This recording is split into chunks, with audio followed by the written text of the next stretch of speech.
Sure has found himself a bit of windfall. But I just want to show you something, and it's a question that I was asked earlier on Facebook regarding heel work, and somebody saying, at what point do you correct the dog, you know, because their dog always seems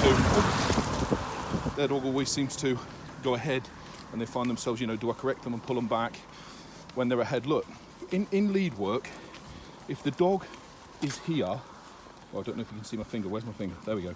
If my dog's out here, then I've lost.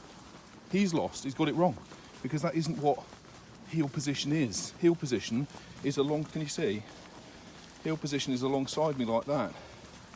So that's where he should be. He shouldn't be ahead of me. If he's gone ahead of me and I'm having to correct him back or constantly pull the dog back, he doesn't understand what the heel position is. And generally the reason for that is because I'm not sure what the heel position is. So before you demand something of your dog, you have to be absolutely certain in your own mind as to what that position is. Because when I come to a stop, he should stop with his apple. And when I walk on, I want him walking on. But I shouldn't need to keep saying the command, and I certainly shouldn't need to keep correcting him. If I scoop up this lead here, and if I walk him on, I'll just demonstrate what I mean. My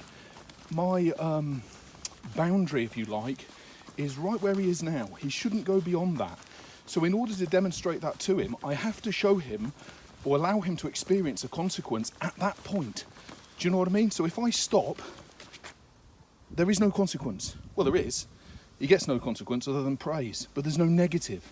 If I walk on with him, if he were to go on ahead of me, I can't get him to do it. But if he were to go on ahead of me to say here, and I were to correct him there, then that's where I'm dropping the boundary for him. So that's what he'll learn. He'll learn to creep. He'll learn to walk in front of me. I need to deliver that consequence, that correction, if you like, right here, right in line with this knee, so that he doesn't break ahead of it, so that he learns to keep back from that area.